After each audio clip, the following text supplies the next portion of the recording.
What's going on, guys? My name is Adam James and welcome back to my channel. Today we've got a special video because I received in the mail the Creality CR-10 V3 3D printer. I ordered this about a week ago and figured it'd be a good opportunity to showcase it to you guys and present my unboxing experience. So without further ado, let's jump right on into it.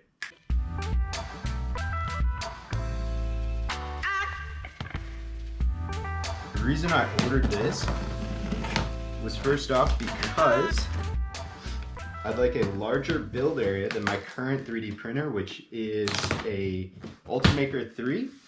This build area has 300 by 300 by 400 millimeters of buildable print space. So that is my main purpose for acquiring this 3D printer, and it was just over $500. So for the build space, it was pretty reasonable.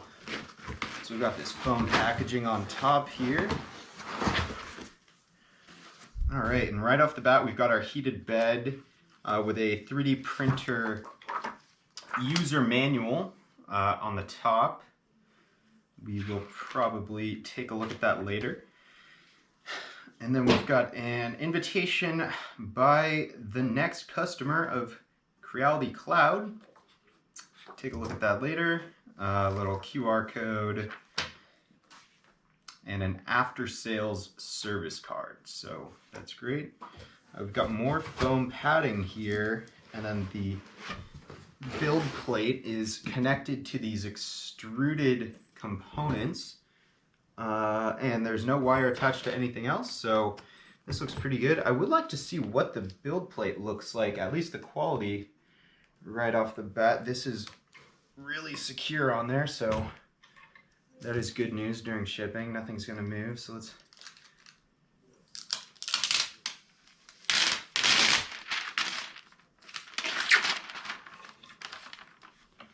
Oh, this is a glass bed, actually. It's got a somewhat of a texture on it.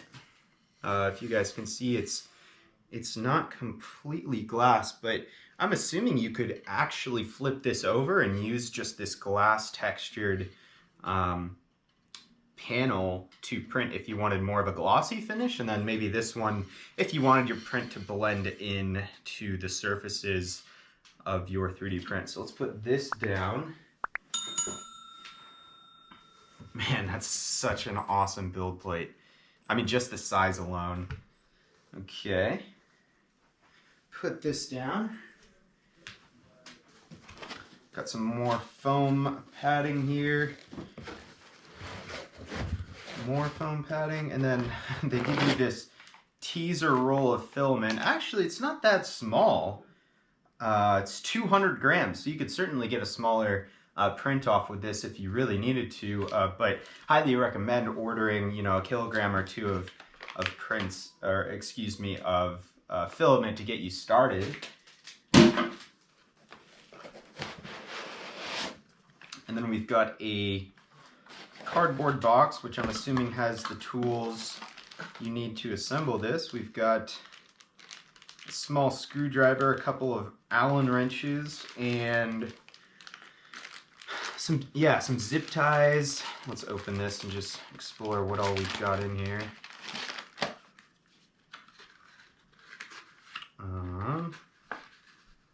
Oh wow, they actually give you some little tweezers for secondary print operations, which is really cool. Those always come in handy, so I will let those stay with this printer specifically. And yeah, zip ties are always good, and a couple of wrenches, so great. Power cord.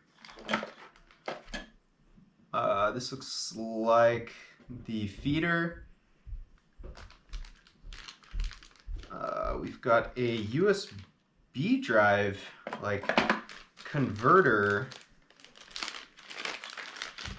to SD card, which is really interesting because I thought this was actually only specific to SD cards. So if it can actually take a a USB stick, that would be awesome. Or they're just giving us a USB to plug into your computer to export this, as many computers don't have SD cards, right? So that'd be cool too. What else do we have in here? Looks like a limit switch here. Another limit switch. And some plastic components and extra extruder heads or nozzle tips. So that's always super useful. Keep those in here. And then we've got, wow, they actually included a brass scraper. That's super convenient. You know, some of these did not, when purchasing an Ultimaker 3, none of these little accessories, which are used quite often, are not included in kits like that. Granted, this is a somewhat DIY kit, right? So they have the opportunity to throw these in. Some more nuts and bolts, a couple of L brackets, probably a spool holder, I would guess. Another electrical component and some screws. And then this looks like a Bowden tube. This looks like a Bowden tube, so cool. Keep all these in here.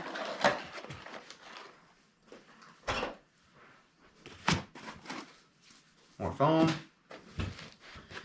And we've got the, I'm gonna guess this is the upper portion of the printer. All right. We've got the ZAxis rods. Let's take all of this, a lot of styrofoam. So if you guys can see that, we've got the ZAxis rods here. One of these has a QR code on the back, maybe for instruction manuals. We've got a fan, and yeah, this is just our ZAxis component. So hopefully you can see that. It is really nice that this is somewhat assembled. I actually ordered this assuming, you know, when you order a Prusa kit, most of this is self-assembled. So this will expedite my ability to get printing from the get-go, which is really great. So we'll put this down here. And then lastly, we have, I'm assuming, our logic board. Actually, yep.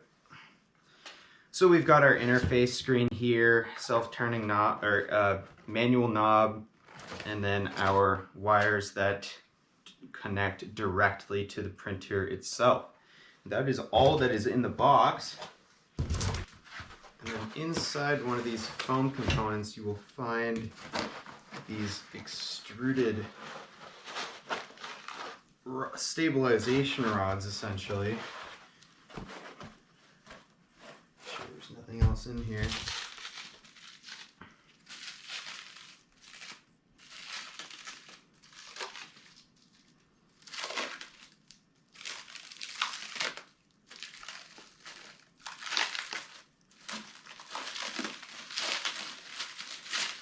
Wow, they really wrap these like a lot.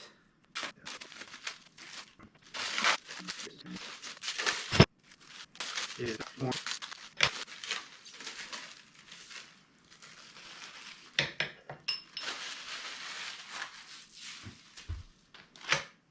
All right, and that is the unboxing experience. And then maybe in a later video, I will do a review on my thoughts on the 3D printer, how well it was to assemble, and my thoughts in terms of whether or not the value was there from the price point specifically. So thanks so much for watching, and I will catch you on the next one.